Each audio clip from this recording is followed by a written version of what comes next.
Está começando! Estamos iniciando o programa Fuzue! O programa que traz aqui o melhor de arte, cultura e entretenimento, papo sobre a contemporaneidade, as polêmicas que estão rolando no Brasil e no mundo, e também as tretas das redes sociais. Sim, meu amigo, aqui é de Nietzsche a Lady Gaga, de Lady Gaga ao Papa, do Papa a Cauã Raymond. É tudo junto e misturado como só o Fuzue traz. Tem muitos convidados especiais que vocês já estão vendo aqui na nossa telinha. Tem muita poesia, tem música. Olha, tem músico produtor já premiado por Prêmio da Música Brasileira. Tem ele que está responsável por uma nova plataforma só de poesia, com mega produção, meus amigos. E tem também um ator que está na ponte aérea Brasil-Portugal, sucesso em Portugal e agora sucesso aqui também no Teatro do Brasil. E nós queremos falar sobre, já falamos com todos eles. Boa noite a todos que estão chegando aqui no Fuzue, Cultura, Diversidade e Companhia. E hoje, além disso tudo, nós vamos falar sobre poetizar é preciso. Sim, parece que nós estamos cada vez ficando menos gentis, estamos saindo do tempo da delicadeza, das pequenas gentilezas, das grandes gentilezas, do afeto, está tudo muito da intolerância, da guerra, da discórdia. O que será que está acontecendo conosco? Ou é uma impressão? Será que é uma questão geracional? Será que a gente, depois da pandemia e esse processo todo de polarização política, fez que a gente ficasse mais duro? Vamos conversar isso com vocês e com todos que estão aqui. Já falamos com todos, mas já que a gente falou em poetizar, vamos começar logo com poesia? E logo com ele, que é produtor musical, ele é responsável por projetos como o Maitá para Peixe, como o Novo Canto, responsável por roteiros de programa do Multishow, do Roberto Carlos, e também pela plataforma que está chegando, que já a gente vai falar, Bruno Levinson. Bem-vindo. Oba, obrigado, Ale. Boa noite, Ale, Mafê, Paulo, Donatinho, velho parceiro e velho amigo. Que bom, boa noite a todo mundo. Que bom estar aqui e poder já abrir falando poesia, né? Então, vamos lá. Essa poesia se chama Se Deus Quiser Falar Comigo. É quase que um contraponto, não, é um ponto de encontro com a música do Gilberto Gil, né? Que sempre, na verdade, sempre me incomodou um pouquinho, né? O Se Eu Quiser Falar com Deus. Eu acho uma coisa muito fácil a gente poder falar com Deus. Não tem muito mistério, assim, na minha maneira de ver. Então, esse poema se chama Se Deus Quiser Falar Comigo. Se eu quiser falar com Deus, vou deixar primeiro ele falar comigo. Se ele quiser falar comigo, não será preciso que eu me ajoelhe ou me isole em silêncio profundo. Ele me encontrará no caminho, enquanto o mundo se move. Deus fala comigo quando ando, quando respiro o ar da manhã. Fala comigo quando abraço um amigo, quando vejo um sorriso sincero, quando sinto a vida pulsar, em cada instante, em todo lugar. Se Deus escuta tudo, também saberei escutá-lo. Ele nem precisa gritar, nem usar palavras difíceis. Que fale comigo. Entenda que as fraquezas fazem parte de ser humano. Ele sabe bem disso. Ele vai falar, se fazer presente no meu pensamento. E mesmo se eu não souber reconhecer, ainda assim farei de tudo para ser e estar. Sua presença está nas coisas simples, nas entrelinhas da minha existência, compreendendo minhas tristezas, nas minhas dúvidas e nas certezas. Sei que ele tem um universo inteiro para cuidar, mas que venha para o café da manhã, no calor do meu lar. Ele está não só na grandeza das montanhas, no canto dos pássaros, nas plantas que crescem, na imensidão do mar. Deus também está nas esquinas da cidade, nos degraus da escada, nos tropeços. Deus está onde a vida acontece, quando a gente para e abastece para seguir nessa viagem.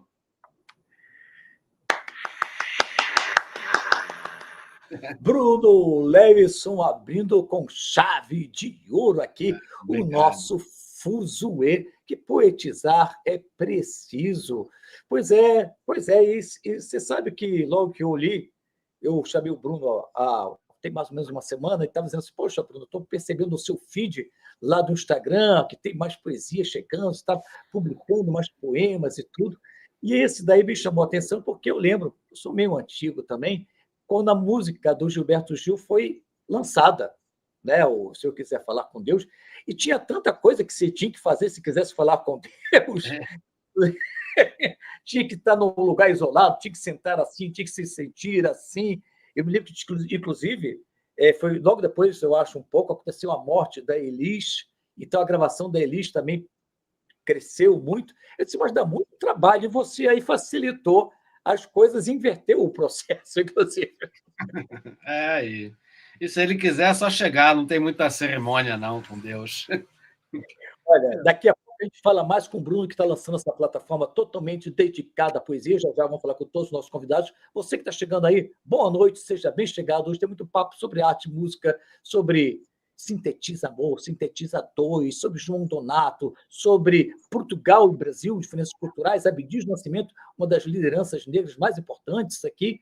E também vamos falar de tretas gerais aí, por exemplo, o show da Lady Gaga. Quem gostou do show da Lady Gaga? Muita gente foi para lá, mas um bocado de gente também reclamando do show da Lady Gaga. O inferno do capeta, Copacabana, Rio de Janeiro. E sobre política cultural também. Muita gente gostou, porque trajetou para a cidade econômica, mas muita gente dizendo, não, a prefeitura colocou muito dinheiro num único evento. Devia distribuir isso melhor para outras companhias, para outros atores, para outros cantores. E vocês, o que pensam? Vamos conversar sobre política cultural e companhia. E agora vamos passar para ele, Donatinho, que estava estreando aqui do programa Fuzue, produtor, compositor, já premiado mais de uma vez com seus discos, seus produtos, que agora a cultura também é produto, não sei, vamos perguntar para ele. Bem-vindo, Donatinho, que está já viajando também com Donato 90, aí indo para São Paulo, né, Donato? Boa noite, galera. Obrigado a todo mundo pela audiência. É um prazer estar aqui com vocês. Muito obrigado. Daqui a pouco a gente fala mais com o Donatinho, que tem, olha, álbuns premiados aí, já ganhou 2 vezes o Prêmio da Música Brasileira, está viajando com o show aí, Donato 90, onde traz o repertório também desses discos que fez conjuntamente aí com o pai, o grande mestre do MPB, João Donato. Daqui a pouco a gente fala mais com ele. E agora vamos para o nosso outro convidado, também está estreando aqui hoje. Ele está vindo das terrinhas também. Estava lá na Ponte Brasil-Portugal, sucesso enorme na novela Cacau, né? E agora está chegando aqui no Rio com a peça Abdias Nascimento. Bem-vindo ao Fuzue, Paulo Guidelli. Olá, boa noite. Boa noite a todos que estão aqui conectados ao... É um prazer imenso estar aqui com vocês, viu? Trocar mais com todos vocês. Obrigado, Paulo. Olha, boa noite a todo mundo que está chegando aí. Nós estamos transmitindo para diversas plataformas. Estamos transmitindo para canais do YouTube, para perfis do Instagram, também para o Facebook e também Spotify. Então, onde você estiver acompanhando aí, seja muito bem-vindo. Se você estiver no Instagram, segue lá para o YouTube, que a gente recebe suas mensagens. Pode colocar as mensagens aqui também. O som do YouTube é melhor, youtube.com/programa Fuzue. Deixa eu começar logo com o Paulo. E você que está chegando aí, seja muito bem-vindo. Se você não conhece ainda, está curtindo, se inscreve aí no nosso canal. Daqui a pouco a gente vai mostrar algumas coisas aí também do João Donato, mais poesia do Bruno Levinson. Quero começar com o Paulo Guidelli, que está vindo de sucesso lá na novela Cacau em Portugal, que a gente vai falar daqui a pouco. Quero saber, inclusive, dos telemóveis e de outras tretas aí. Afinal de contas, tem atriz da novela Vale Tudo, que está reclamando lá do ambiente, já reclamou até do CC, do Cauã Raymond. Então, a gente vai falar também sobre inimigo íntimo, aquelas pessoas com quem você trabalha, que, de repente, dão trabalho, você reclama da pessoa. Vamos falar sobre isso, pessoas perto, às vezes é familiar. Mas vamos falar agora Abdias Nascimento, Paulo Guidelli. Você está trazendo aqui para o Sesc Copacabana o espetáculo com direção do nosso querido Johanne e da Ileia, que fala sobre uma das mais importantes figuras do movimento negro, fundador do teatro experimental. Conte aí. Exatamente, Abdias Nascimento foi esse cara multifacetado, ele foi o fundador do Teatro Experimental do Negro, ele criou o Teatro Experimental do Negro em 1944, há muito tempo atrás, né? E abriu os caminhos para nós, atores negros, né? Então, se hoje eu estou pisando lá no palco do Sesc Copacabana, estou ocupando aquele espaço é graças ao legado do Abdias do Nascimento. Mas Abdias do Nascimento, ele também não foi só esse cara, né? Esse cara movimentou artisticamente, né? Naquela época, né? Sobretudo na área da atuação. Ele também foi um ativista político, né? Foi artista plástico. Ele foi um cara incrível mesmo, né? É um cara de várias facetas e que ele pôde permear em várias áreas, né? Como é que foi o convite, Paulo? Você estava aqui no Brasil porque o nosso querido Johanne e a Ileia estavam selecionando elenco, já conheciam você. Como é que foi esse processo aí?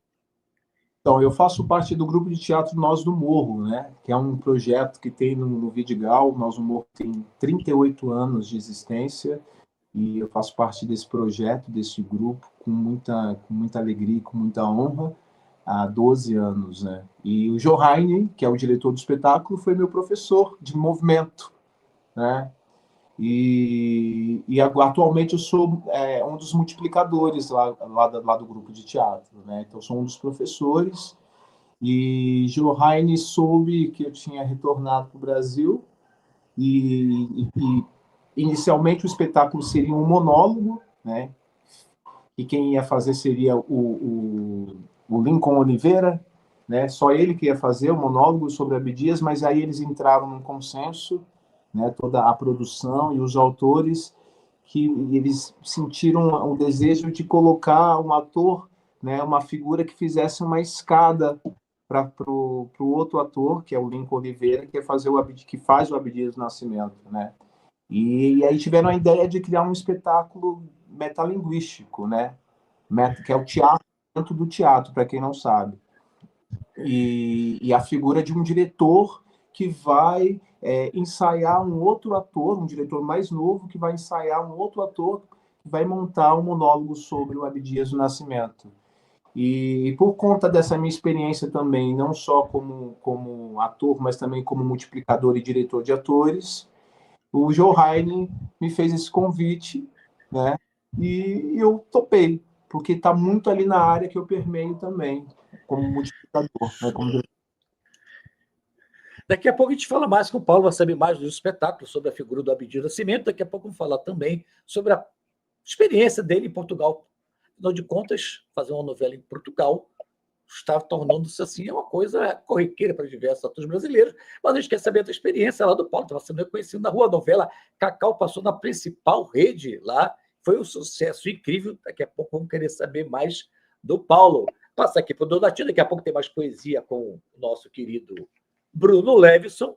Donatinho!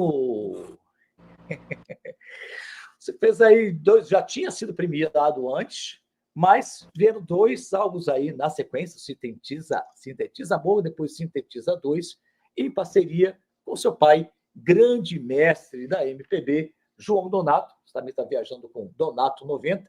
Mas, para começar, como é que surgiu esse projeto aí de vocês, essa aproximação para gravar um disco juntos? Foi durante o processo de pandemia, Donatinho? Não, assim, eu comecei a minha vida profissional tocando com o Donato. Então, a gente já tinha muito tempo que eu acompanhava ele na banda dele, durante os shows dele, já viajamos um monte, não sei o quê. E aí, muitos anos depois, a gente falou assim, vamos fazer um disco. Vamos, mas aí fica aquele papo de vamos fazer e não faz, né? Aí, um belo dia, eu tinha montado meu estúdio, porque eu coleciono teclados vintage, né? Eu coleciono teclados antigos dos anos 60, 70 e 80. Uma coleção que eu comecei com 17 anos. Então, tem mais de 20 anos que eu coleciono esses instrumentos. E um belo dia eu consegui montar um espaço que eu pudesse dedicar a isso, com esses teclados todos montados, assim, tudo prontinho, bonitinho. E aí, como a gente não tinha dinheiro, como era um processo independente, eu falei assim, cara, se é a gente que vai bancar, a gente não tem como fazer do jeito tradicional, que é contratar uma banda, pagar o estúdio, o técnico, não sei o quê. Aí eu falei assim, Donato, eu tô com o estúdio lá em casa, lá com os teclados lá, tu não quer fazer eu e você os teclados? Ele falou, quero. Eu falei, então vamos embora, tipo, é isso. Aí eu juntei o útil com o agradável, né? Porque, na verdade, foi uma forma de minimizar o custo da produção do projeto e, ao mesmo tempo, uma forma de apresentar o Donato de uma forma nunca antes vista, porque, assim, João Donato tocando um sintetizador. entendeu? Tipo, uma coisa... E música pop, com batidas eletrônicas, pop dançante. E aí, uma coisa interessante é que a gente tem uma diferença de idade de 50 anos. Então, quando a gente fez o primeiro, eu tinha 33, ele tinha 83. Mas no estúdio não parecia ter essa diferença. Era como se a gente fosse a mesma coisa. Tipo, duas crianças, na verdade. Quer dizer, ele mais do que eu, na verdade. Ele é mais criança. E muita gente podia esperar assim, que ele resistisse um pouco, fazer uma sonoridade assim tão pop e tal. Rolou na boa. Não, eu nem claro que eu nem pensei nisso. Era impossível isso acontecer. Donato era um cara muito moderno, muito à frente do seu tempo. Donato ele não tem fronteiras, né? Tipo, ele vai em qualquer coisa, tipo, desde que seja bom, né? Claro, mas era bom. E aí o nome do disco é um trocadilho, né? Porque a gente fez um disco com um sintetizador. Aí eu troquei a dor por amor, porque é sintetizar o amor dos dois através do sintetizador. Enfim, é uma brincadeira. Né? Algum xodó dele especial naquele primeiro disco aí? O sintetizador tinha algum xodó, uma música que ele ficasse mais conectado, assim, que se... Não, acho que não. Na verdade, o grande lance era a gente estar fazendo pela primeira vez um trabalho, porque a gente já tinha trabalhado muitas vezes juntos, mas eu acompanhando ele. E dessa vez era a gente junto fazendo um trabalho nosso autoral, que a gente sentou e compôs e fez desde o início, tudo do zero, tudo, a gente criou todas as ideias, fez tudo junto. E muito interessante também a generosidade que ele teve comigo, tipo, ele ser um cara que já era reconhecido, um grande sucesso, confiar em mim para ser o produtor musical, entendeu? Ele deixou eu fazer do meu jeito. É claro que eu também não ia propor nada que fosse absurdo, mas ele confiou em mim, deixou eu fazer todas as ideias que eu propus, ele gostou, ele não disse não para nada. Foi uma experiência assim fantástica. Sintetizou o amor. Daqui a pouco a gente fala mais com o Donatinho. Daqui a pouco a gente fala mais com o Donatinho, saber outros detalhes aí, histórias, que tem muito mais, tem os sintetizadores, tem o show que ele está fazendo. Mas já que ele falou em sintetizar amor, amor já me levou à poesia. Falou em poesia, a gente lembra de quem? De Bruno Levisson, que também está sintetizando amor através aí de muita poesia e com uma plataforma nova que está chegando, né, Bruno? Que é Ode. E a gente já conversou bastante e me parece assim uma super produção. Acho que poesia nunca teve uma produção tão poderosa quanto essa. Eu acho que não. Mas essa que é a poesia que a gente está fazendo. Assim, é um canal chamado Ode, né? Uma ode à poesia, onde eu fechei uma parceria com a Sony Music e eu tenho que lançar com eles 300 videofonogramas de poesia. Eu terminei agora de gravar os primeiros 50, então tem alguns formatos. Né? Então tem, por exemplo, que a gente está chamando de caixa de poesia, que é uma caixa cenográfica de uns 2 metros e pouquinho por 2 metros e pouquinho, feito pelo cenógrafo Sérgio Marimba. A gente gravou lá no galpão dele, e cada poesia tem um cenário feito para aquela poesia. Então, faço uma alusão à mensagem da garrafa, cada poema ali. E isso faz parte realmente de um movimento que a gente vai começar, e tem essa pretensão, que é de espalhar poesia. Então, tem essa parte dos videofonogramas, onde a gente vai estar tratando a poesia da mesma forma que a música. Vai ter poesia no Spotify, no Deezer, na Apple, em todos esses canais de stream. Se chegar lá no Spotify hoje, praticamente não tem poesia. Minha pretensão é criar uma abinha lá. Tem playlist, tem música, tem podcasts. Eu quero que tenha poesia. Todos os poetas estão recebendo, ganharam um cachezinho para gravar, estão recebendo direitos conexos, direitos autorais. Então, cara, eu estou achando tem participações... E assim, vai ter também uma revista de days sobre poesia, vão ter eventos de poesia. Isso é uma grande... Depois a ideia é levar essas caixas para a rua, para que todo mundo possa gravar poesia. Então, a pessoa sai da caixa já com o vídeo dela, um linkzinho para ela poder espalhar poesia. Então, olha, eu vi um trechinho pegando aí com poesia. Eu vi uma pequena amostra que o Bruno me mandou aí. Rapaz, é bonito, é forte, é uma hiperprodução. É uma chave, é uma virada de chave aí com essa questão da poesia, né, Bruno? Eu tenho essa pretensão mesmo, Ale, de que não tem nada ali de mal cuidado, não, é uma puta produção. Eu dirigi todos os vídeos com a produção da TV Zero, que é uma super produtora aí do mercado de filmes, documentários.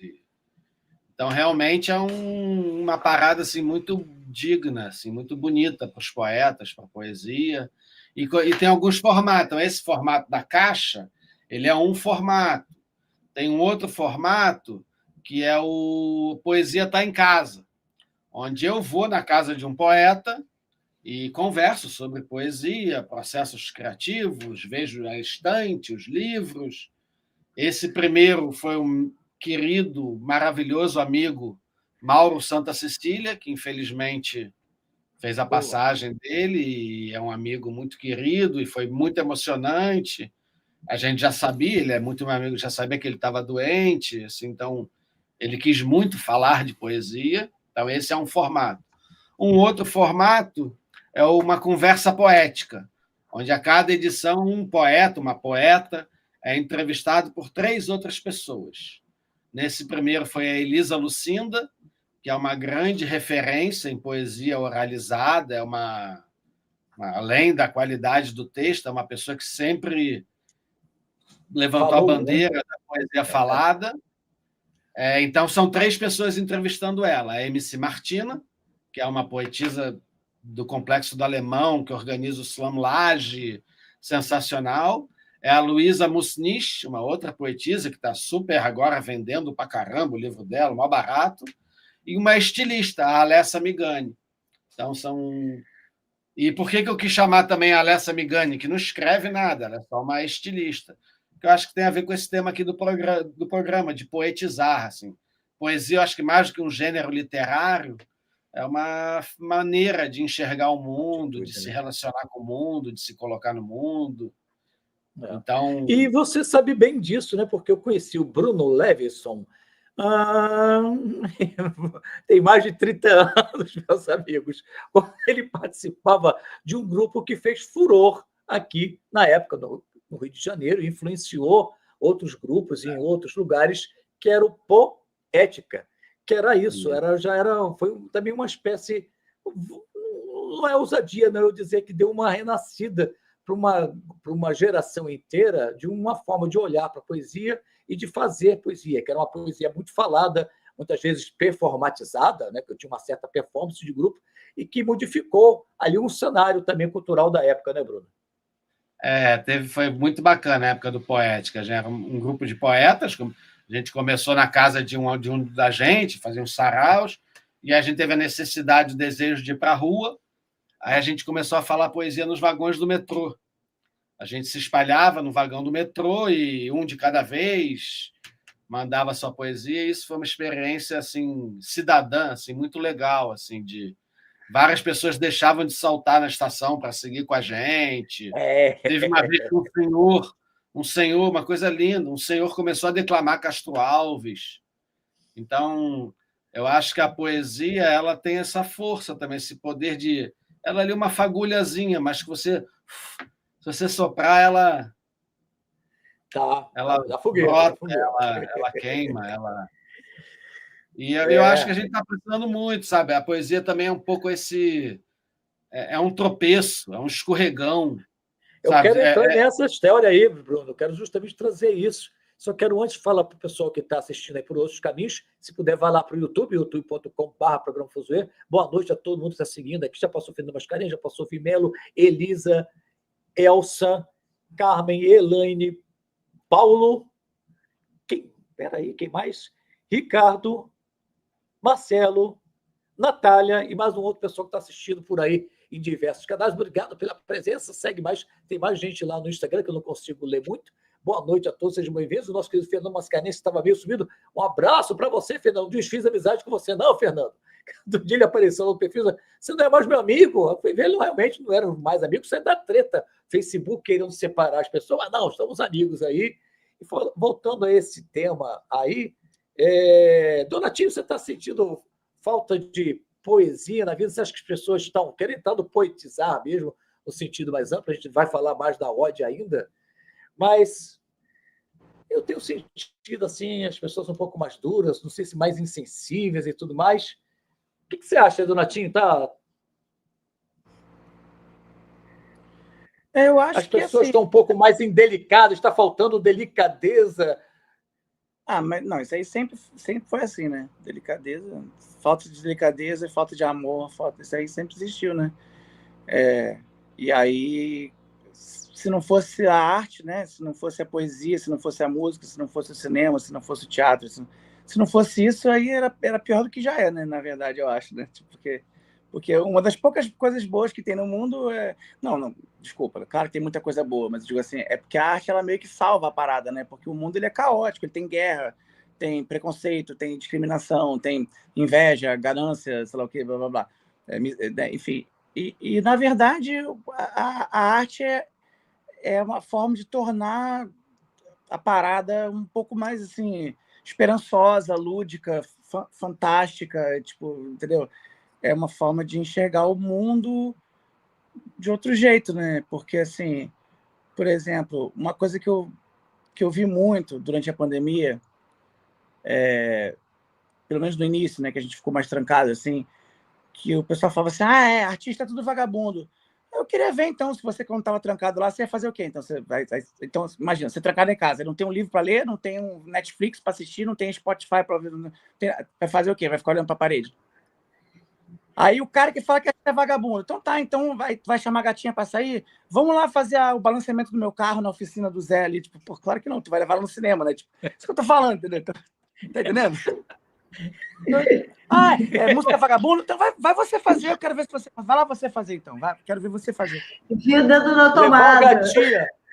Levar a gatinha para ver o balanceamento do carro é um programaço. Para acabar o levar a gatinha relacionamento. O programa do fim de semana era levar a gatinha para ver o alinhamento do balanceamento do carro na oficina do Zé. Pô, então vai lá, então.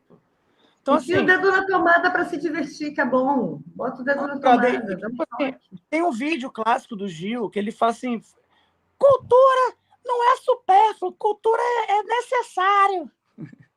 Cultura é básico, pô. Cultura é básico, né? Não é supérfluo, é básico. Tem que ter cultura, pô. Tipo, imagina, como assim?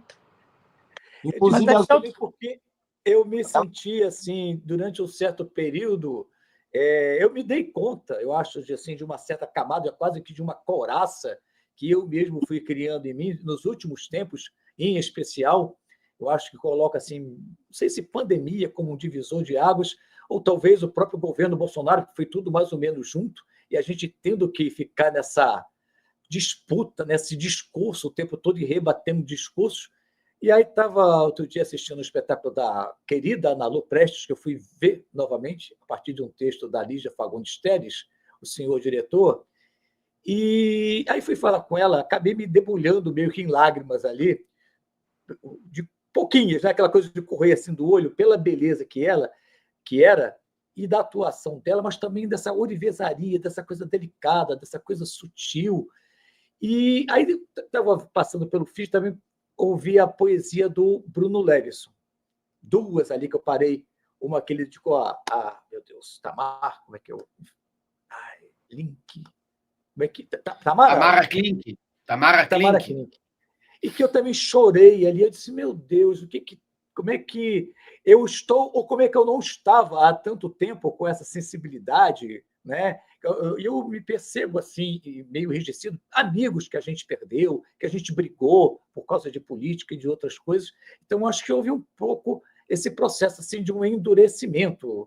Não sei se a questão da urbanidade também, das cidades mais cheias. Como é que você vê isso, Paulo? Você que, inclusive, está lá e teve uma experiência recentemente em Portugal. Você acha que a gente continuamos muito poéticos ou estamos mais duros, um pouco mais insensíveis, menos gentis, talvez, ou está do mesmo jeito a gente que está ficando velho ou eu que estou cri-cri?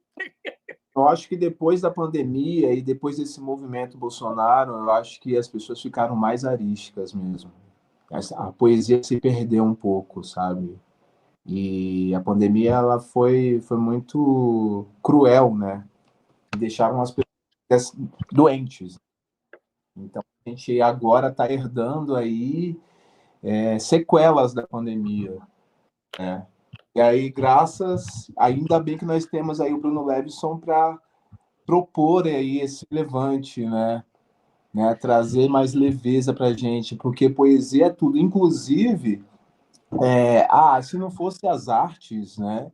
A arte foi uma ferramenta, foi um remédio fundamental para todos nós na pandemia. E até as pessoas que falavam mal dos artistas, né? Se entreteram durante a pandemia através da ferramenta artística.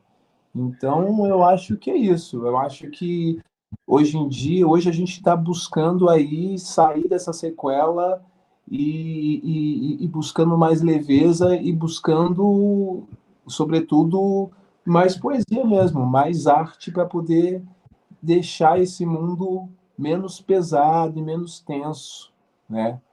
Porque hoje em dia, depois da pandemia, muitos outros fatos aconteceram aí e deixaram as pessoas ainda mais tensas, mais doentes e mais cruéis, né? E insensíveis também. Eu digo assim, é uma sensação que eu tenho. Não sei, eu acho que o Donativo falou assim, né, a gente, delicadeza há muito tempo que não tem, né, ou será que se tem? Eu achava, não sei se é a juventude que a gente está mais esperançoso, ou a gente olha para a vida com um pouco mais de tranquilidade, mas eu tinha a impressão assim que as pessoas tinham um pouco mais de generosidade, de gentileza. Tenho a impressão. O que você pensa, Bruno, você que está aí nesse processo, e que é um cara do diálogo? O Bruno, eu sempre digo que é uma pessoa inclusive de uma paciência hercúlea, porque ele faz diálogos assim, impensáveis, e eu vejo o trabalho, né? É um trabalho pessoal, mas queria que você falasse um pouco como é que você sente, inclusive porque você dialoga com muitas frentes.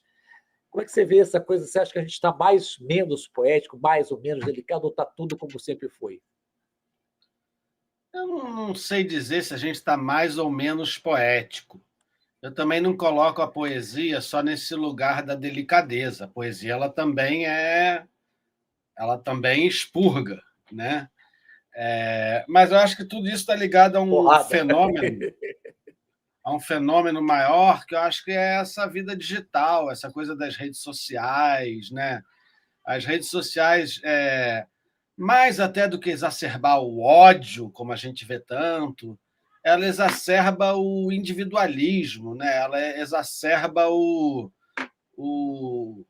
a, a bolhas e a bolha individual. As pessoas cada vez olham menos para o lado e olham mais para baixo. Né? Está mudando a nossa constituição de coluna. Você vai, sei lá, numa reunião de pais no colégio. Você vê lá os pais na reunião estão no celular. Você vai no restaurante. A gente já normalizou que numa mesa de um restaurante, sei lá, fique todo mundo no celular.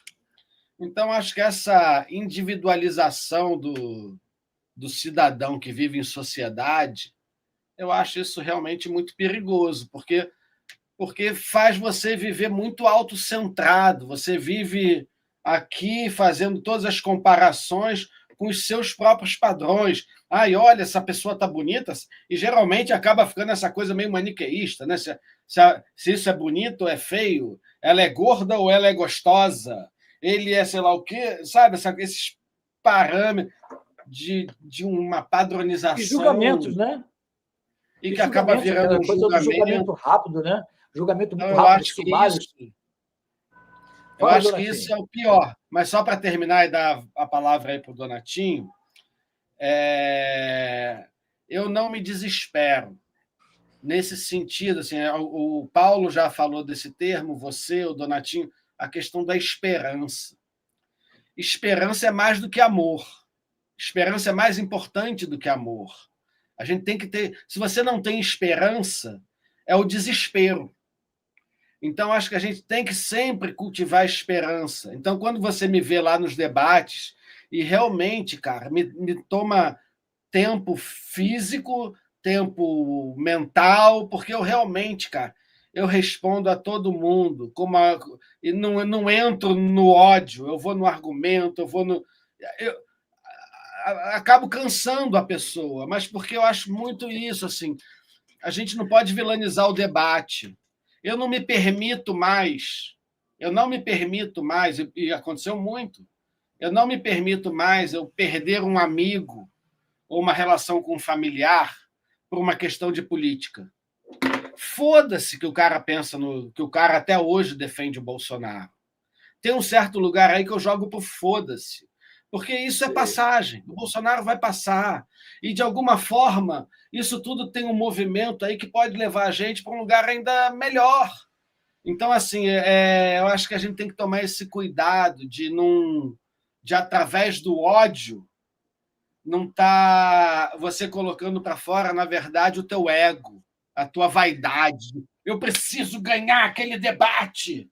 O debate Você não é um esperançoso. É que você é um esperançoso. Esse discurso é um discurso de esperança, que até o mal que vem, né, é de transmutação para um algo melhor. Ale, uma pessoa como eu, branca, hétero, cheio de privilégios, tive boa educação, tive um monte de privilégios. Eu acho que eu não ter esperança seria quase uma questão de caráter.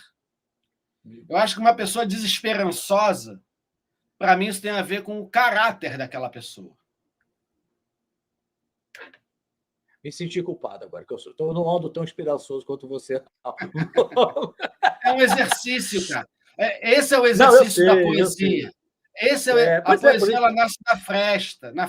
Por isso a flor que nasce ali do asfalto. Nós passarinho, eles passarão. Deixa eu ouvir o Dona Tia, que levantou ali o braço, eu vou para poder comentar ali uma paradinha, vamos ouvir também. Não, que engraçado, é porque assim, eu sou produtor musical e eu tenho um braço direito, que é o cara que mixa e masteriza as minhas produções, porque como eu já faço meio que tudo sozinho, aí eu prefiro que outra pessoa faça a finalização da música, né? Então a gente já tem esse combinado, que às vezes tá eu e a gente faz porque ele mora em Curitiba, eu moro em São Paulo, às vezes a pessoa mora em outra cidade. Então eu falo assim, ó, quando estiver lá ouvindo a música, se alguém quiser falar no meio do negócio, levanta a mão e espera a tua vez, porque se você ficar começando aí, imagina, 5 pessoas aqui, aí eu levanto a mãozinha aqui, tipo, era coisa rápida que eu ia falar, eu ia fazer um adendo sobre esse negócio do Bruno, sobre as redes sociais, não sei o quê. Eu acho que eu sou privilegiado em vários aspectos, mas eu ia falar sobre isso, porque eu tenho 40 anos. A minha geração, ela foi a última que fez a transição do analógico para o digital. A geração que veio depois de mim já não teve mais... Tipo assim, então, quando eu era criança, era telefone de discar, era fita cassete, vinil, tipo, entendeu? Essas coisas, orelhão de ficha, não sei o quê. E uma das coisas o que eu queria falar é o seguinte: eu que tenho 40, eu estranho muito esse modelo de hoje em dia do imediatismo através de quando alguém quer falar com você. Porque, por exemplo, quando eu era criança, eu lembro que, tipo assim, alguém ligava para minha casa. Oi, o fulano tá? Não, o fulano não tá. Ah, então deixa um recado, fala que eu liguei, pega meu telefone aí. Aí ela, o telefone. Aí a pessoa chega, tipo, sei lá, 10, 11 da noite. Ó, ligou para você um tal de não sei quem, tipo, aí você não vai ligar, porque já são 11 da noite, você vai ligar no dia seguinte. Tipo, e tinha esse tempo de espera. Hoje em dia, eu tô falando o que acontece comigo, acho que já deve ter acontecido com todos vocês. A pessoa te manda uma mensagem no WhatsApp, e aí, tá podendo falar? Aí você não tá, porque sei lá, você tá fazendo qualquer coisa, você tá tomando banho, você tá no supermercado, você tá dando um mergulho na praia, tá namorando, tá vendo um filme. Aí você responde meia hora depois. Aí você assim, então é que você não respondeu, eu já chamei outra aqui. Aí tu perdeu o trabalho, porque você não respondeu em 30 minutos. Não é estranho isso? É velocidade, né? É velocidade que está muito forte. Eu sei, mas é que de repente o cara que chamou o Donatinho, que chamou o Paulo, que chamou o Bruno, ele pensou em vocês, na gente, mas ele privilegia, tipo, quem responde primeiro, mesmo que não seja o mais indicado. Tipo assim, é a coisa da urgência, entendeu? Tipo assim, eu queria essa pessoa, mas como não respondeu em meia hora, tipo, aí já é outro. Tipo. Isso gera uma coisa muito ansiogênica, veloz. É uma coisa de ansiedade, é aflito, né? É ansioso, é desesperador, né? Tipo. É muito. E aí que vem a questão que a gente comentou. A gente comentou um pouco dos julgamentos sumários que a gente vai falar daqui a pouco. Deixa eu aproveitar para apresentar o nosso time, Fuzue também, que está aqui com ela, que já vou perguntar o que ela acha. A gente também está não só despoetizado, mas ansioso e... acho que todo mundo perdeu. Eu não sei se o Bruno perdeu, mas eu perdi amigos por conta da política. Não me arrependo de alguns, muitos não. Aqueles que são mais defensores, fica lá quietinho, porque eu não consigo ver. São pessoas que defendem coisas, né, que acho difícil assim eu conseguir na convivência. Pessoas que eu adorava. Então, ó, mais uma polêmica aí. Mas quero apresentar ela, que é atriz, produtora, modelo, que está sempre aprontando todas. Mafê Macau.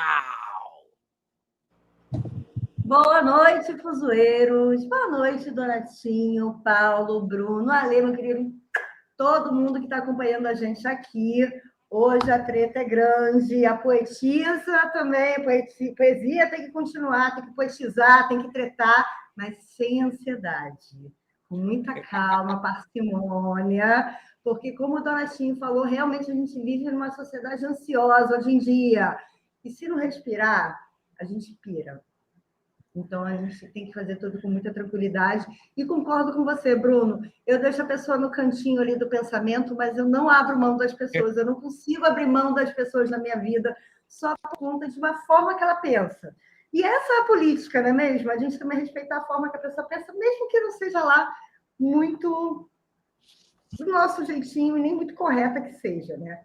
A única coisa que eu não aceito mesmo é falta de caráter, mas aí isso é um outro... Aí você entrou justamente numa questão, né? Porque o problema, a gente sempre aprendia a lidar com a diferença e tem uma direita que é civilizada, Exatamente. né? Agora, quando a chega gente tem a direita civilizada, mas a gente tem uma direita intolerância, pois é, que quer Exatamente. exterminar, eliminar as diferenças, aí que é complicado, né? É uma esquerda que é racista, é homofóbica, é misógina, é tantas coisas que é difícil aqui. Paulo Guidelli, como é que você vê esse processo? Mas peraí. Antes de mais nada, eu quero apresentar meu outro fuzueiro aqui, gente, porque eu tenho um texto gigante aqui, olha. Ele é psicólogo clínico, doutor em História das Ciências e Epistemologia, coordenador do Fórum Atenas, ator, diretor, tricolor. Quanto sofrimento! Né, gente? A gente não apresenta o próprio. Quanto sofrimento! É que eu estou ansiogênico também, eu estou que nem todo mundo está falando aí, ó, Fluminense está nesse sofrimento aí, a gente vai ver, quero saber já do sofrimento de todo mundo, e já tem mais poesia, já tem um clipezinho que a gente vai soltar aqui do Donato com o Donatinho, cantando Lei do Amor, o trecho, para o pessoal ver aí. Mas, Paulo Guidelli, como é que você vê esse processo aí também das delicadezas do processo político? Você perdeu amigo, não perdeu? Da ansiogênese, dos julgamentos sumários. Fala do que você quiser, que hoje a gente está para polêmica aqui no Fuzue. Olha, por incrível que pareça, a minha rede, né, são todas pessoas muito conscientes e meio que a gente que tinha assim uma certa concordância em relação à política, sabe, em relação ao que realmente o Brasil, né, naquele período, o que realmente o Brasil precisa e necessita atualmente. Então, eu não tive nenhum problema com as pessoas. Mas eu morei num prédio, num condomínio, ali no Recreio, logo quando o Bolsonaro foi eleito, e eu me senti um pouco acuado, porque eu percebi que eu era a única pessoa que era contra a eleição dele, sabe? E aí, automaticamente, eu percebi também que eu não era bem quisto ali naquele condomínio, por ser um homem negro, homossexual. Então, eu comecei a entender um pouco, sabe, o meu contexto ali dentro daquela área, sabe? Porque foi muito doido, porque as pessoas elas não se manifestavam, nem contra nem a favor, nós não tínhamos né? É muito louco, porque as pessoas em condomínio, normalmente você mora num andar que tem 4 apartamentos e você não conhece, você não troca com as pessoas, você não sabe o que a pessoa gosta e tudo tal. E aí eu fiquei surpreso, porque aquela pessoa que sorri para mim no elevador, ou só, né, faz todo aquele movimento, aquele protocolo de política de boa vizinhança. E aí, quando saiu os resultados, né, que Bolsonaro tinha ganho as eleições, eu vi as pessoas saindo pela janela e vibrando, e não sei o quê, e a Barra da Tijuca saiu fogos, assim, e aí eu percebi, falei, caraca, gente, essas pessoas, elas não caminham com a mesma ideologia que eu acredito, sabe? E aí, para mim, foi um choque, né? Então, eu tive uma consciência de que ali, aquele espaço, aquele ambiente ali não era o meu lugar, né? Eu me senti estrangeiro estando no meu próprio país, né? Então, vamos seguir pelo Bruno, então, Bruno. Bora! O que você quer? Bora! O que você traz para mim agora aqui, então, Bruno? Tem mais umazinha aí para puxar do bolso? Falar mais poesia? Tem. Por favor, poesia sempre bem-vindo, por favor. Então vamos lá. O áudio da lenda tá ruim, hein, Ale? Deixa eu Vou falar um poema. Esse aqui, ó, se chama Sempre em Busca, tá? O nome desse poema. Vamos lá. Caminho, tropeço, me ergo, recomeço, sempre olhando ao meu redor. Tentando acertar, carrego no peito o desejo sincero de ser luz, de ser ponte, de amar. Há dias de brisa suave, há dias de furacão. Entre o erro e a vontade de acertar, sigo sendo humano, em constante evolução. Aprendo nas derrotas, celebro o que já conquistei. Se a estrada é longa e incerta, se sou falho e me engano, ao menos sei que tentei. Se o mundo pede mais do que já dei, sigo em frente, refaço planos. Porque viver é buscar sem descanso, é cair e levantar-se outra vez, é saber que seremos inconstantes e que a beleza está em tentar levantar antes de aceitar que era uma vez. E é legal você falar da inconstância nessa poesia, que é exatamente o que a gente estava falando na política, na opinião, do não segregar as pessoas, de deixar as pessoas serem. Eu acho que até assim, estrategicamente, politicamente, não é um bom caminho você bloquear. Porque, de certa forma, se essa pessoa é dessa extrema direita, se ela vai até se sentir, porra, eu mandei bem pra caramba, o cara até me bloqueou. Empodera a ignorância. Não, então, eu tenho uma opinião, assim, eu gosto muito de ter as pessoas debaixo dos meus olhos também, assim, tipo, eu tenho meus amigos do meu lado e eu tenho quem eu não confio tanto bem à minha frente, assim, também. Eu gosto muito de saber os passos das pessoas. Não só por isso, mas assim, porque eu acho que tudo passa pela educação, tudo passa pela troca de conhecimento. Então, assim, eu simplesmente alijar um cara que é um bolsonarista do meu convívio, da possibilidade de trocar comigo ou com qualquer outra pessoa, né? Eu acho que a gente está só fortalecendo o discurso dele, a divisão, a não point, como eu falo aqui nesse poema. O meu exercício é ser point, não é ser porta, não é fechar, não é... Então, acho que até estrategicamente, pensando no Brasil, pensando em mudança, eu acho que não é um bom caminho. É lógico, gente, que eu também não vou aqui nunca justificar crime, né? Uma atitude racista, isso é crime. Uma atitude homofóbica, isso é crime, está previsto em lei. Então, é lógico que eu não vou justificar nada disso. E também, assim, esse é o lugar que eu me vejo, com a história que eu tenho, que é muito diferente do Paulo, que eu conheci hoje. Eu não tenho, por mais que eu possa querer ter empatia, tentar entender o que pode ser a vida de um preto, eu não sou. Sim. Mas também acho que essa coisa que está muito em voga hoje do lugar de fala, eu acho isso também uma puta cilada. Cara, eu não sou preto, eu não sou hétero, eu não sou homossexual, mas quem disse que eu não posso falar sobre... É lógico que eu não vou falar com a mesma autoridade que o Paulo fala. Mas o racismo também faz... O branco também faz parte disso.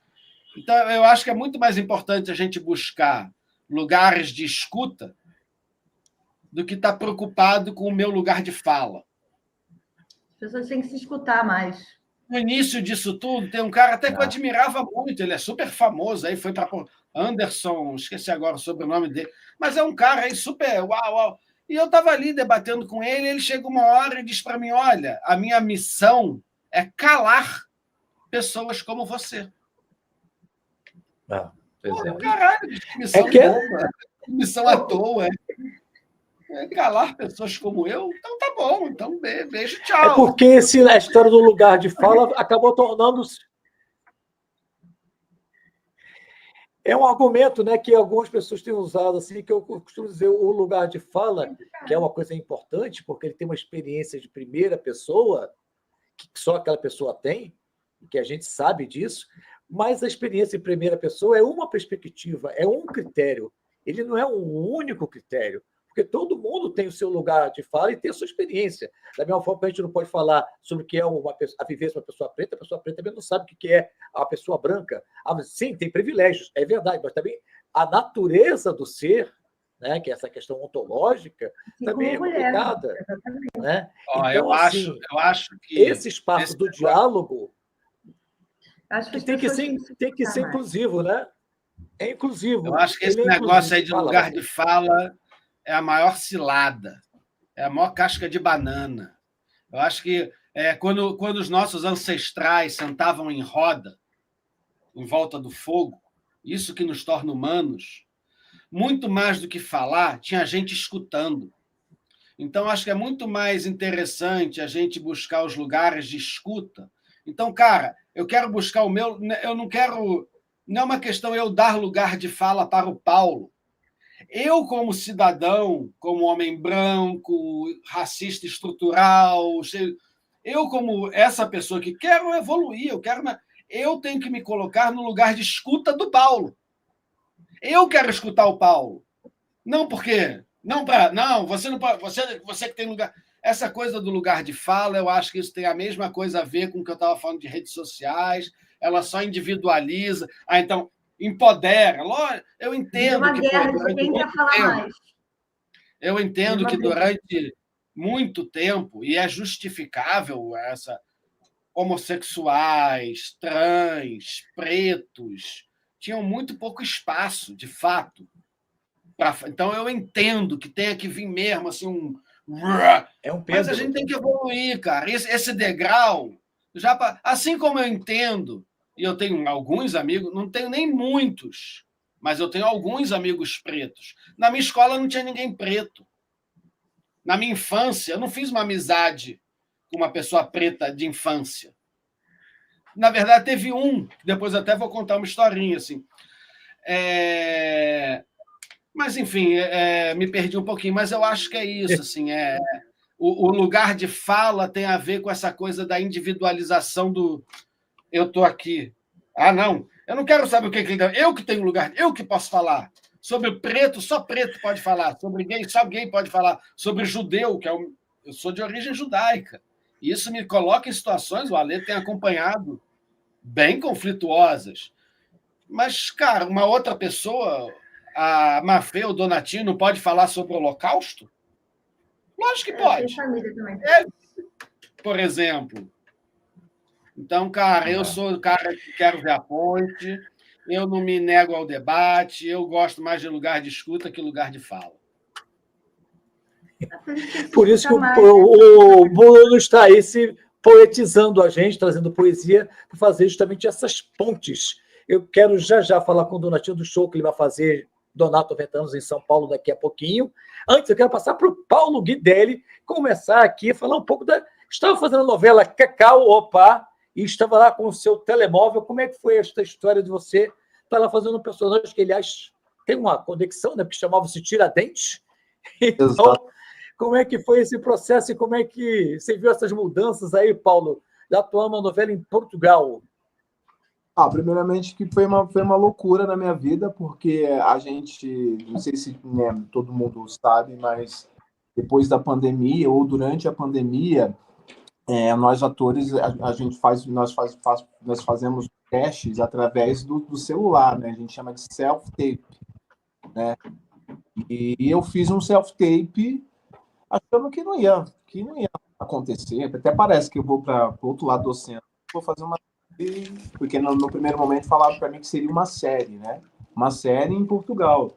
E fiz o self-tape, assim, muito descomprometido, né? E o self-tape deu certo, né? Fui aprovado e fui para Lisboa fazer essa novela, porque eles, lá em Lisboa, eles não conseguiram encontrar um ator com o meu perfil. Eles queriam um ator que fosse preto, retinto, que fosse brasileiro e que falasse, né? E sobretudo, falasse português do Brasil, porque a história se passava em Lisboa e na Bahia, em Itacaré, né? Então, era meio que essa estrutura daquela novela O Clone, né? Em que os personagens ficavam viajando Marrocos e Rio de Janeiro, Marrocos e Rio de Janeiro.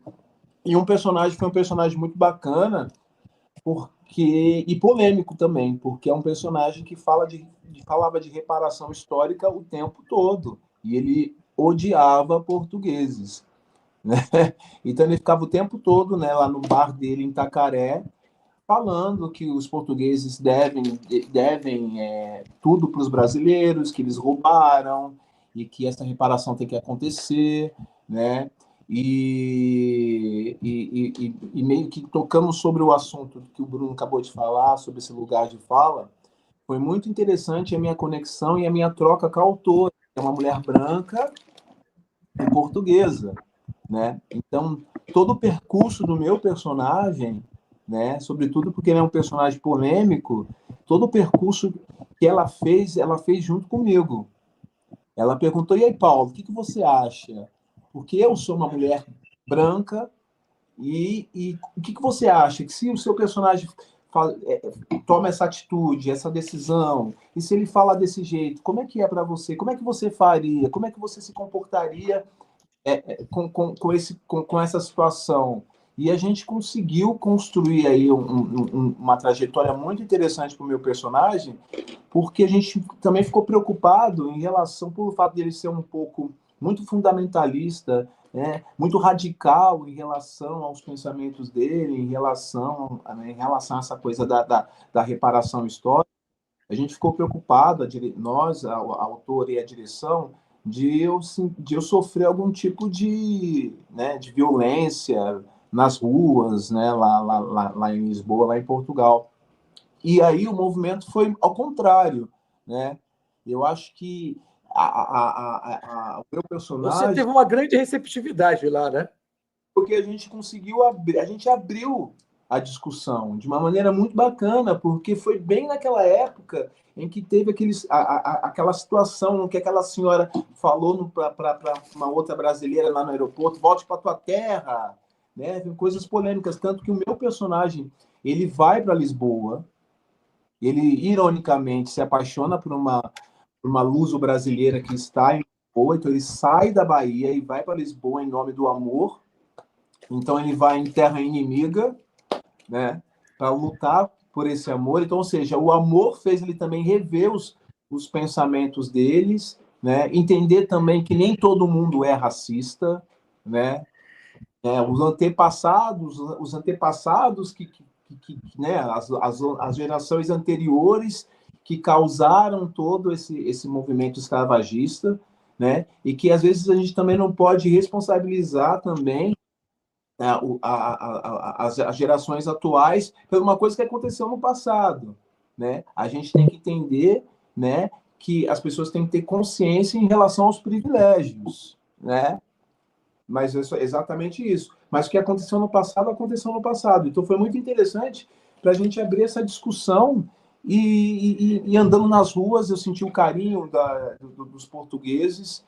E muitas das vezes, até num bar ou num restaurante, né, a gente conseguiu dialogar e falar sobre isso, né, abertamente e tranquilamente. Foi muito boa a experiência. Olha, e eu ainda vi umas fotos recentes aí do Paulo Guidelli hoje, que ele postou lá, tá parecendo uma divindade, rapaz. O cara tá uma divindade, bonito, cheio de... Você é um deus, meus amigos. Daqui a pouco a gente vai falar mais com o Paulo, que eu quero saber lá se, quando as tretas que rolaram aqui estão rolando ainda, Vale Tudo, a Maria de Fátima reclamando lá do personagens, e tretas do mau hálito, tem CC, aí reclamou do CC do Cauã Raymond. O Cauã Raymond, não, isso aqui é cheiro de masculinidade. Dizem que foi dito. Eu também nem sei, porque isso é coisa de bastidor, mas depois perguntar ali ao Paulo, também já teve um inimigo isso, não teve alguém lá na novela que reclamou de alguma coisa, ele reclamou de alguém, vamos ficar sabendo. Ou então aquela pessoa que não precisa ser da novela, né? Que reclama de você, que arranja treta com você o tempo todo, mas que não fala muito, aquele inimigo íntimo, aquela pessoa que está próxima ali, que não está poetizando com você. Daqui a pouco tem mais poesia ainda com o Bruno, tem papo sobre a hoje. Deixa eu voltar aqui para o Donatinho, que a gente também tem que falar de Lady Gaga, perguntar o que o nosso pessoal achou aqui dessas coisas. Mas antes, eu quero ver, Donatinho, se eu consigo colocar aqui um clipe. Deixa eu ver se vai dar certo, porque eu não estava nem querendo arriscar muita coisa aqui, porque minha conexão está tão acima. Vamos ver se vai dar certo. Que é do Você com Teu Pai? Vamos tentar? Manda ver, Então, manda vamos lá, ver. vamos tentar. Vamos ver se vai dar certo aqui. Espero que dê. Para. Cadê? Tá aqui, rapaz. Compartilhar. Opa, vamos ver. Cadê? Ah, garoto, agora sim.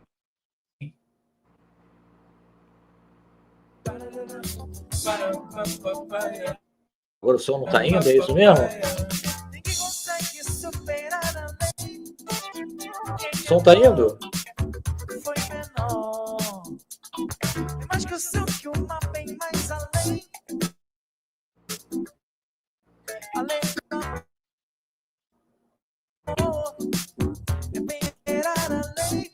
Gente, o que aconteceu aqui?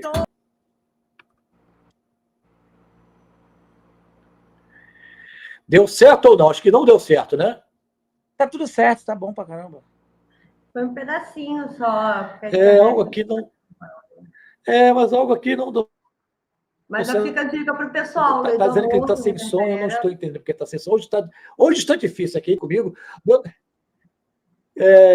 Donatinho, você vem com o show aí, Donato 90 anos, já. Isso, pode ser. Donato 90 anos, já chegando em São Paulo, né?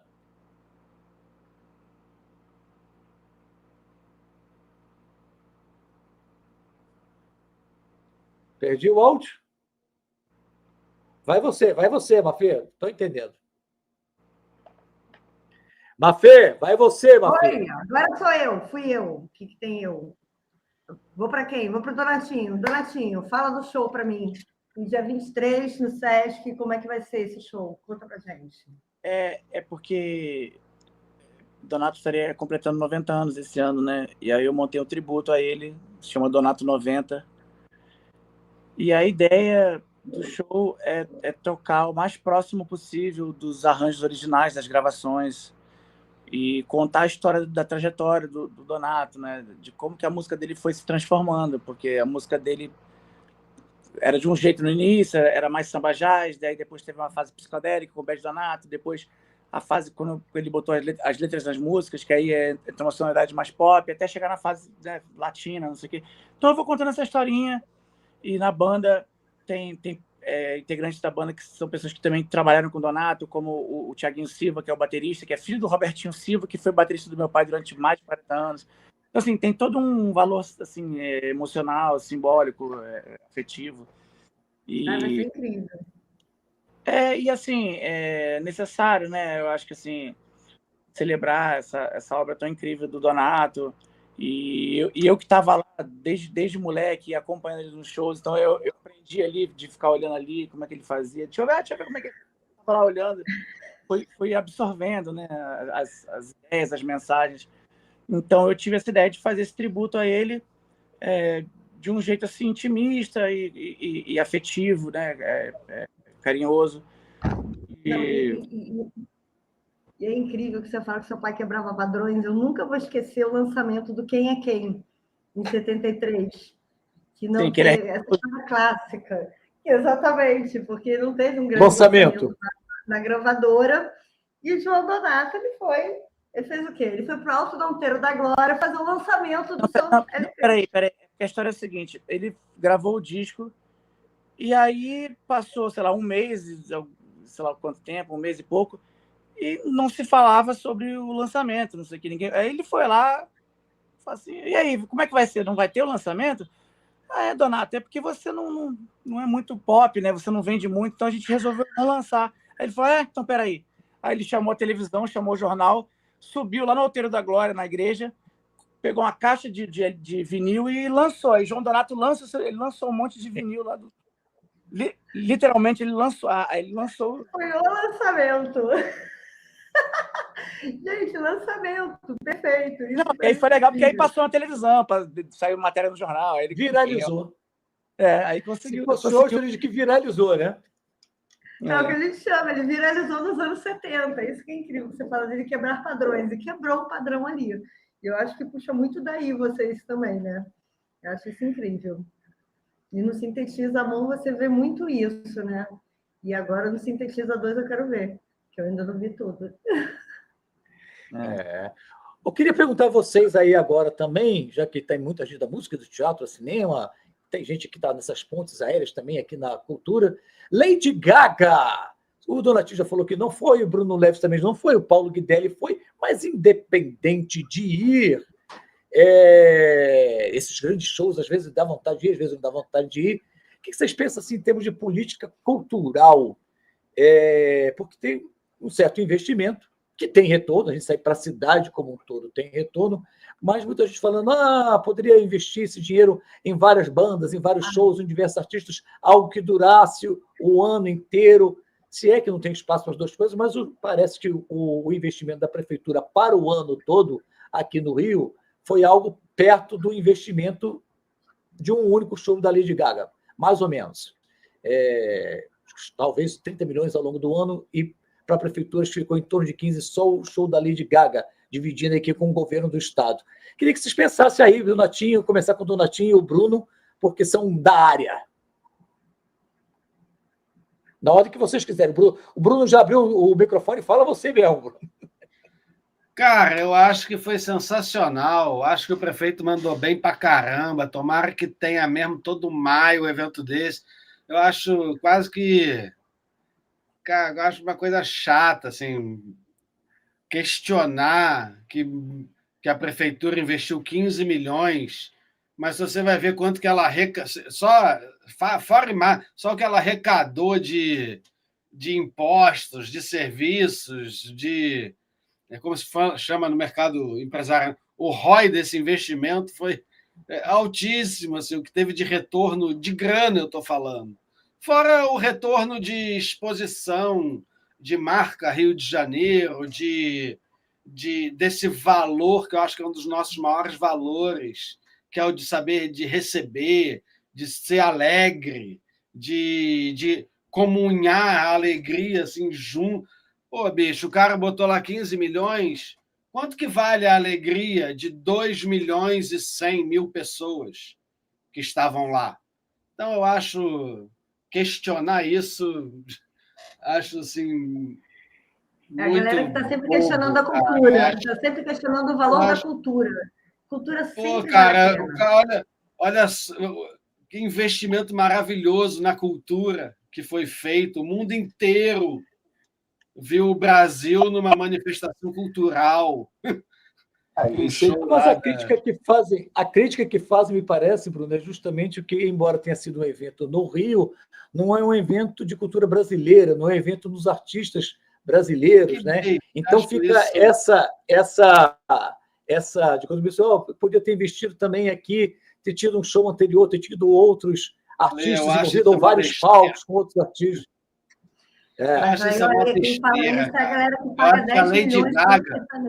A Lady Gaga, a importância, a influência da Lady Gaga ou da música pop americana ou anglo-saxônica no Brasil, ela é tão importante quanto a calça jeans que a gente usa.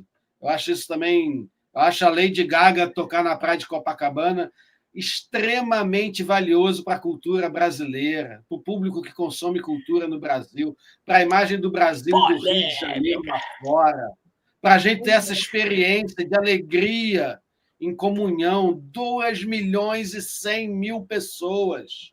cantando, batendo palma, vibrando, se abraçando, indo, voltando. É lógico que vai ter perrengue. Em qualquer lugar do mundo, qualquer evento com 2 milhões de pessoas, não vai ser fácil você sair, você chegar. Então, eu acho uma. Não tem logística que dê conta de tanto.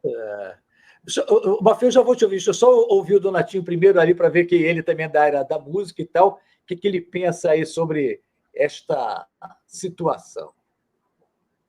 Eu acho ótimo, cara. Inclusive porque a Lady Gaga é uma artista que tem uma representatividade LGBT foda, assim, tá? Tipo, e aí, só pra você ver, tipo, quantas pessoas dessa comunidade que vieram, a maioria é tipo, dessa galera, sacou? Tipo assim, então é meio que uma forma também de trazer visibilidade para esse público, sacou? Que é tão sofrido em termos de discriminação, preconceito, os gays, as trans, todo mundo. Então, assim, olha aí, tipo, você vê que nem o show da Madonna trouxe tanta gente quanto a Lady Gaga, sabe? Tipo, e olha que a Madonna tá aí há muito mais tempo, tem mais estradas. Assim. Pra você ver, então, tipo assim, eu acho que o evento da Lady Gaga, isso depende de se gosta ou não do som dela. Eu tô falando assim, da relevância que tem, inclusive, não só, tipo, de movimentar a questão econômica da cidade, do turismo, mas também de se pensar que a maioria que estava lá era da comunidade LGBT, sacou? Tipo, então, assim, LGBTQIA+. Então, assim, tipo, é provar que tem que dar visibilidade para essa galera, tem que dar visibilidade para preto, tem que dar visibilidade para tudo, sacou? Porque, tipo, mostrar que essas paradas têm valor para caralho, sacou? Tipo, é isso, pô. E Ale, só para complementar, eu acho que a experiência que foi para todos os técnicos brasileiros, todos os profissionais da área que tiveram envolvidos com um show desse, eu acho isso aí de um valor de aprendizado, de experiência, que é inquestionável. Isso volta para o nosso. A gente está capacitando os nossos profissionais do entretenimento também com uma experiência dessa. Eu acho que tem um potencial isso aí de virar tipo o intervalo do Super Bowl, sabe? Dos artistas brigarem para querer estar aqui em maio. Tem um ponto importante, Bruno, que é o seguinte: esse foi o show da Lady Gaga que mais teve público na carreira dela. Vai pro Guinness. Tá entendendo? E foi um show bem produzido, até porque, diferentemente da Madonna... Isso que o Gatinho falou é da maior importância também, cara, de empoderar, de fazer essa galera toda do LGBTQI, PNA+, sei lá, de cara... Divirtam-se, amem-se, espalhem amor, bicho. Tem um vídeo que viralizou de uma senhorinha falando da diferença de público da Madonna e da Gaga também, mas eu queria ficar no show, porque ao contrário do show da Madonna, pela minha perspectiva, né, que eu achei um show frio, assim, ela fria, tudo muito meio mecanizado, tudo muito bem ensaiado, estou muito frio. A Lady Gaga, não sei nem se ela usou playback em alguma parte, talvez tenha usado o playback ou VS em alguma parte, mas ela estava com uma alma ali, foi emocionante. Eu me emocionei de casa com a emoção dela, né? Então, como eu disse, eu estou poético. Ela foi servir pizza para a galera que estava esperando ela lá no Copacabana Palace. Ela foi servir pizza, cara. Pois é. No postinho, dá licença. A perspectiva dela, né? Mais de 2 milhões de pessoas para assisti-la. Então ela estava muito, muito sensível e muito emocionada. Muito. E falo mais, não sei, a questão do custo daqui. Gente, alguém falou do custo também daqueles... Não quero fazer comparações, mas tem shows de sertanejo universitário que custam 5, 10 milhões em cidades de interior, que são assim para 100 mil pessoas que ninguém fala nada desses shows. Tipo, porque eu não sei nem que shows são esses, a gente só vê como falar, caraca, 5, 10 milhões num show de um cara, tipo, e aí? O dela foi 15, levaram 2 milhões de pessoas, porra, o mundo inteiro sabendo. E a moeda, então... a moeda social que circulou, porque, por exemplo, logo quando eu estava chegando, assim, uns quarteirões antes da praia, fui buscar uma cerveja com um ambulante, o ambulante não tinha mais cerveja, já tinha vendido tudo. Olha só como é que circula, como é que movimenta a economia, do informal a formal, como é que faz um movimento de economia enorme, econômico. Então, assim, eu imagino quanto já movimentou a economia. Aí quer falar de quanto custou o show, gente? O quanto de retorno que ele não Foi deve ter barato. dado? Eu achei 15 milhões pouco. Com certeza. Então, pois é. Bom, a gente gosta de quem? De polêmica, de conversa.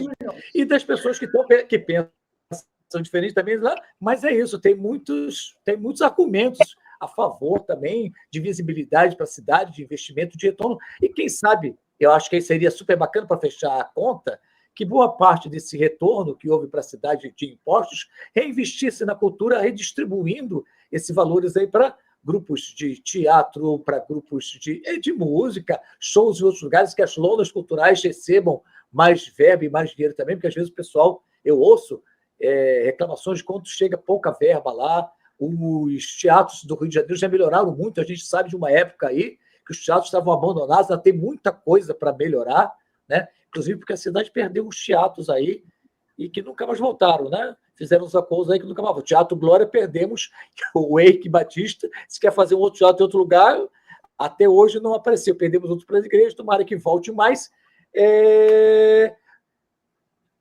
Alguém mais falou aqui, a gente está começando a chegar perto do final, chamar um pouco mais de poesia do Bruno Leves, depois vamos falar um pouco de treta, que a gente está, hoje o negócio está sério aqui, ninguém falou do Cauã Raymond, do CC do Cauã Raymond ainda, então vamos puxar um pouco de poesia, depois ver se a gente fala mais ainda do Sintetiza 2, com o Donatinho, o que está vindo por aí, quais são os projetos.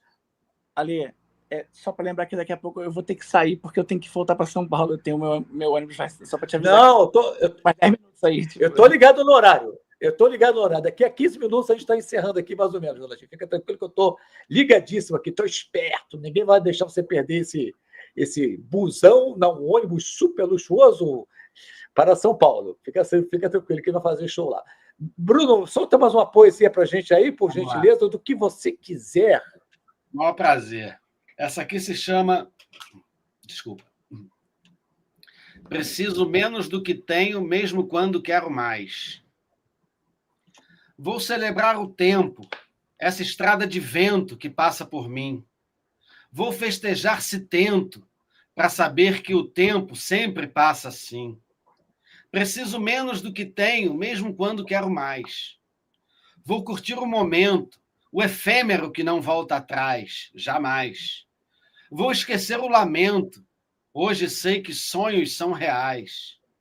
Preciso menos do que tenho, mesmo quando quero mais. E todas as vezes que caí, sim, caí sim. Todas as palavras que omiti, sim, me calei, sim. Todas as vezes que fui menos de mim, hoje vejo no retrovisor, na estrada que passou. E agora, aqui e agora, olhando para frente, é onde estou. Se degrau já é lugar, mudei a escada mais para lá. Preciso menos do que tenho, mesmo quando quero mais. Bruno Levison. Bruno, o que não pode faltar na poesia? Rima não precisa. O que não pode faltar? Não há necessidade, pode ter, pode não ter. O que não pode faltar na poesia? É cadência? É ritmo? O que não pode faltar? Boa pergunta, cara. Eu acho que o que não pode faltar é esse desejo de olhar pela fresta, sabe? De entender que, caramba, tem até o poema do Drummond, né? A Florianal, que a poesia ela nasce ali do asfalto quebrado, sabe? Aquela florzinha. Então, acho que não pode faltar esse ponto de vista, o objeto poético, a forma de enxergar o que vai se tornar poesia. Mais do que rima, ritmo, cadência. Eu até, falando nisso, assim, se você me permite, Ale, eu até me forcei a escrever um soneto, né? Que o soneto eu acho que é o máximo dessa formalização, né? Do formato. E esse soneto que eu escrevi fala bastante sobre essa coisa do formato. Posso ler rapidinho? Tá aí a mão, pô, claro. Depois eu vou perguntar ao Donatinho aí o que não pode faltar na boa música. Ó, se chama Soneto com Dificuldade. Escrever um soneto, quem manda? Contar até 10, rimar com precisão, enquanto a vida escapa pela banda, do verso livre, em puro furacão. Por que com regra, em forma tão fechada? A métrica me olha com desdém. Como é que pode ter cor uma risada? Em rima rica e ritmo que convém. Nem tudo em 10 pedaços se acomoda. A angústia dança fora da casinha. O mundo escorre, escapa, vai e volta. E o autor de sonetos vê e inicia um abismo entre a regra e a alma zoada, mas rima, mesmo assim, e desafina. É uma brincadeira, né? Com a forma do sonato, as 10 sílabas, as 4 frases. Né? E... Que tinha um rigor, né?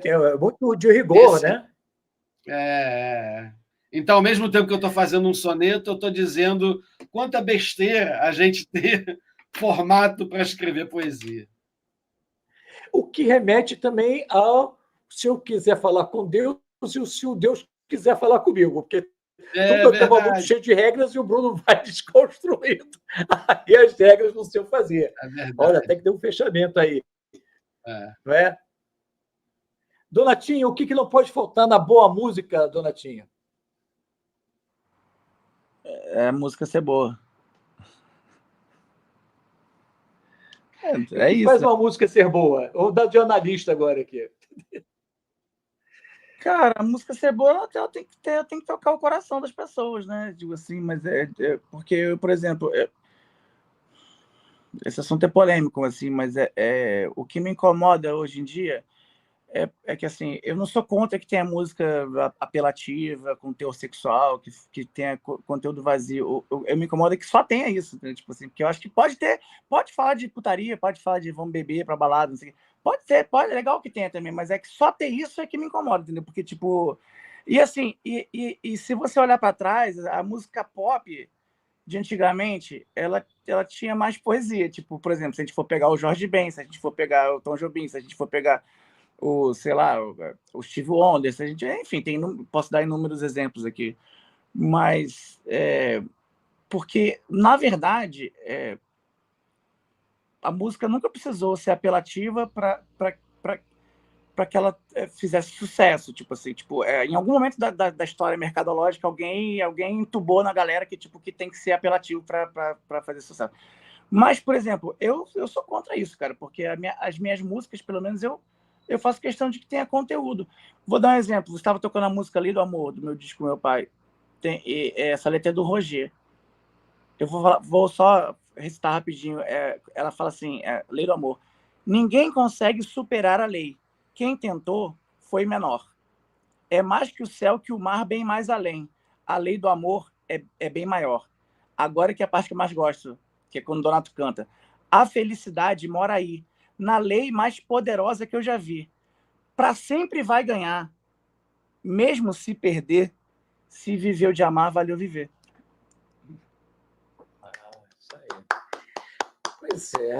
Eu acho que tem uma afirmação que para sempre vai ganhar. Já é uma afirmativa, mas mesmo se perder, se viveu de amar, valeu viver. É isso.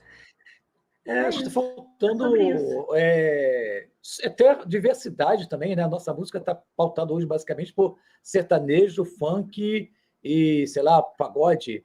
E eu cresci... Não, peraí. É porque, assim, eu sou um cara que pesquiso muito música, tipo assim, e o funk de putaria sempre existiu, sacou? Mas quando começou, nos anos 80, tipo, Miami Bass, aí o funk melody, tipo, naquela época, o funk tinha, o funk carioca, principalmente o funk melody, quando era lá Claudinho Bochecha, MC Marcinho, Gorila Preto, Cidinho Docas, tinha outro conteúdo. Assim. Tinha o Proibidão também, que tocava no baile funk, mas a gente falavam de amor, falavam da questão social, da vida na favela. Então, aquilo ali tinha uma função, assim, educativa para a molecada, entendeu? Tá entendendo? E hoje não tem mais isso, é isso que eu tô falando, entendeu? Isso se perdeu, porque antigamente tinha. Então, assim, não é porque é funk que é... O problema não é ser funk, o problema é só falar de putaria, pô. Não, o meu questão não é nem de ser problema e nem de ser funk. Às vezes é mais uma questão que eu estava tentando trazer de ter um mercado que está voltado muito para alguns estilos mais pesadamente de investimento, né? Que a gente ouve muito, Eu era criança, E, meu pai. e Eu era criança e meu pai eu tava do lado dele, ele estava sendo entrevistado pelo telefone. Aí o cara falou assim: pô, Donato, você é famoso no mundo inteiro, você vai para, sei lá, Estados Unidos, Japão, Rússia, não sei o quê. Por que você não faz sucesso no Brasil? Ele falou: porque a minha música não toca no rádio. Tipo, as pessoas elas gostam do que elas ouvem massivamente. Se você botar qualquer coisa massivamente, tipo assim, essas coisas que fazem sucesso é porque tem muito investimento, tem muito dinheiro. Tipo, não é, entendeu? Não é. Às vezes não é só qualidade. Não é só isso. Porque se você enfia pela goela um negócio não, massivamente, a pessoa. É meio que isso. Acontece. Se todo mundo tivesse a mesma existia, oportunidade. né? A gente tinha. Meus filhos, vamos começar aqui. Eles pediram, vamos fazer uma rodada geral com todo mundo, para todo mundo fazer o seu merchan aí também, final, que a gente está chegando perto do horário. Dona Gia também tem que pegar a posição daqui a pouco. Eu cresci ouvindo tanta coisa diferente nas rádios e na TV. A gente ouvia de Paulo Sérgio e Reginaldo Rossi, a Chimboá, que é Caetano, Gil, Clara Nunes, Alcione e outras coisas. E mesmo as músicas que eram mais assim, tinha uma certa malícia, ainda tinha metáfora. Hoje, a época das metáforas parece que acabaram em parte, né? Do meu querido Paulo Guidelli, Abdias do Nascimento, está em cartaz, então, no Sesc Copacabana. Qual é a agenda lá? Qual é o serviço? Sesc Copacabana, na sala multiuso, até dia 18 de maio, de quinta a domingo, às 19 horas. Espero todos vocês lá para assistir, porque o que não pode faltar no teatro é atravessamento também. Respondendo já a pergunta, né? Que pode faltar na poesia, na música, né? O que não pode faltar no teatro. Se você não vai no teatro e não se sente atravessado por aquilo que você está assistindo, ou não se reconhece, né? Não faz sentido nenhum você ir para o teatro.